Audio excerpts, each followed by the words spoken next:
कितनी भी सावधानी से व्यक्ति रहे और दर्शन करने आवे और जाए तो कहीं न कहीं उससे कोई न कोई अपराध बन ही जाता है।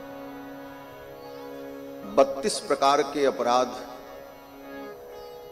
भगवान के देवालय में संभाव्य होते हैं और उन 32 प्रकार के अपराधों से व्यक्ति बच जाए, एक भी प्रकार का अपराध न हो, तो मंदिर के भगवान उनसे आप जो कहो वो सुनते हैं और वो बोलते भी। लेकिन 32 प्रकार के अपराध से बचना ही बड़ा कठिन है। उन अपराधों में 2-4 अपराध तो हम बता ही दें, कम से कम कुछ तो सावधानी रहे। भगवान के मंदिर में जाए तो कभी जूता चप्पल पहनकर नहीं जाना चाहिए, पहला अपराध। सवारी पर बैठकर नहीं जाना चाहिए, सिर ढक कर नहीं जाना चाहिए। भगवान के सामने मंदिर में जाए तो सिर पे रखे हुए वस्त्र को हटा लेना चाहिए। वह भी पुरुषों के लिए, स्त्रियों के लिए नहीं। स्त्रियों के लिए तो सिरोवेष्टन विहित है। भगवान के मंदिर में जाए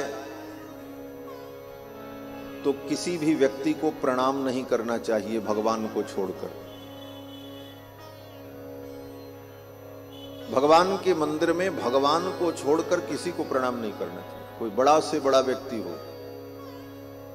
और भगवान के मंदिर में किसी से प्रणाम कराना भी नहीं चाहिए। अगर आपको कोई प्रणाम कर रहा है तो आप भी अपराधी हैं।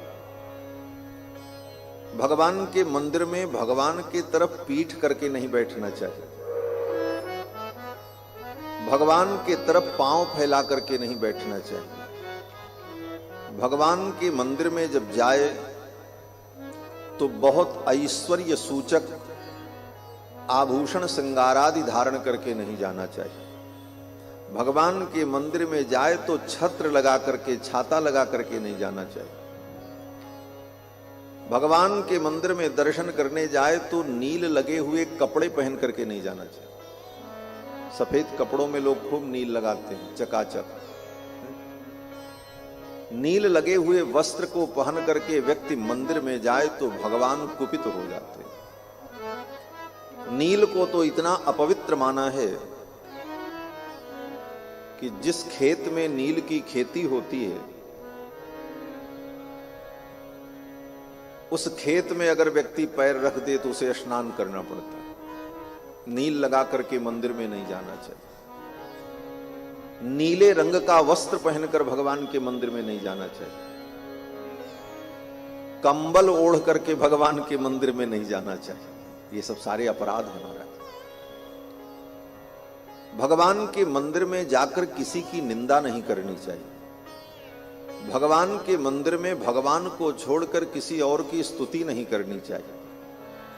भगवान के मंदिर में जाकर भगवान की चर्चा छोड़कर दूसरी सांसारिक चर्चा नहीं करनी चाहिए।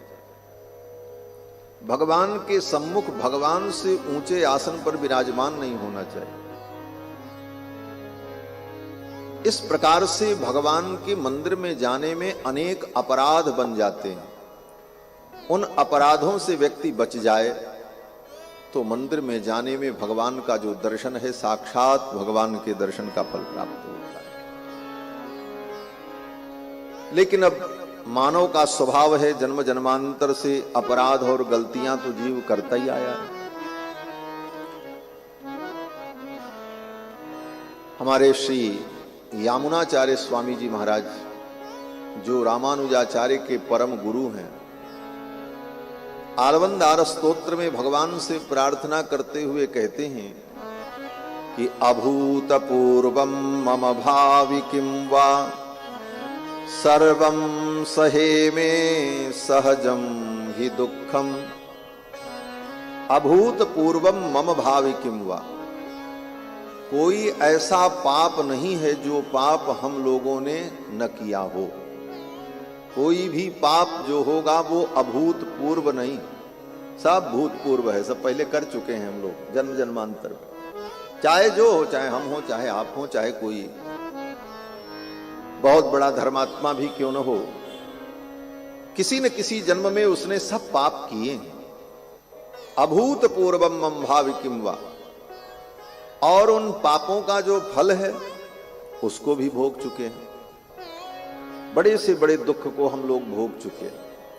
आज जिन बातों की हम चर्चा करते हैं, ये पाप करने पर ये फल मिलेगा, इतना दुख भोगना पड़ेगा, वो सब दुख एक दो बार नहीं, हजारों हजारों लाखों बार हम आप भोग चुके हैं जन्म जन्म में। क्यों बोले, जब से सृष्टि हुई, अनादिकाल से सृष्टि, और अनादिकाल से सृष्टि में हम आप पड़े हैं, तो आज तक पाप कर्म ही करते रहे, इसी कारण मुक्त नहीं हुए, संसार में पड़े। अच्छा काम किए होते तो यहां क्यों होते, भगवान के पास होते। ये तर्क है। जय हो संत भगवान विराज। अनेक जन्मों में हमने पाप किया, और कोई ऐसा पाप नहीं जो पाप न किए हों। अभूतपूर्वम मम भावि किम वा, कौन ऐसा पाप है जो हमने नहीं किया। और उन पापों का जो फल है, उस फल को भी हमने भोगा अनेक अनेक जन्मों में। और भोगने का परिणाम ये हुआ कि पापों का फल भोगने की आदत पड़ गई। जैसे व्यक्ति को रोज 10 डंडा खाने की आदत पड़ जाए, आदती हो जाए, तो फिर कोई बात नहीं, उस समय पे वो सह लेता है। उसी प्रकार ये जीवात्मा भी जन्म जन्मांतर से पाप कर्म किया, और पाप कर्मों का फल भोगता रहा, आदत सी बन गई।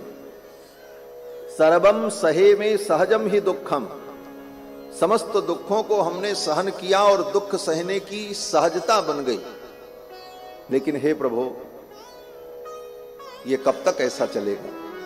इससे अब मुक्त हो जाना चाहिए। और इस मुक्ति की अभिलाषा में ही जीव आचार्य की शरण में जाकर भगवान के पादारविंद को प्राप्त करने के लिए प्रयत्न करता है। तो अपराध तो जीव से होता ही है। मंदिर में भी विविध प्रकार के अपराध हो जाते हैं। तो 1 वर्ष तक भगवान की पूजा में जो न्यूनता हुई, अपराध हुआ, उसके क्षमा के लिए, प्रायश्चित के लिए वर्ष में 1 बार भगवान का पवित्रोत्सव किया जाता है। और पवित्रोत्सव में 5 दिनों तक विविध मंत्रों से आहुतियां प्रदान की जाती हैं और भगवान को प्रसन्न किया जाता है। वह पवित्रोत्सव 24 तारीख से अष्टमी से प्रारंभ हुआ था और आज द्वादशी को पूर्ण हुआ। 5 दिन तक भगवान का पवित्रा उत्सव चला। ठाकुर जी को विविध उपचार समर्पण किया गया, और इसी क्रम में श्रीमद् भागवत महापुराण की पावन कथा भगवान को हम सभी लोग सुना रहे हैं और स्वयं सुन रहे हैं। एक कथा भी भगवान ही सुनते हैं, और हमारे तो प्रधान श्रोता भगवान ही रहते हैं। कोई रहे न रहे, भगवान तो सामने बैठे रहते, ठाकुर ही सुनते। और इन्हीं को कथा सुनाना, प्रधान श्रोता तो भगवान है, और भगवान ही कथा के वक्ता भी हैं, ये भी जान लो।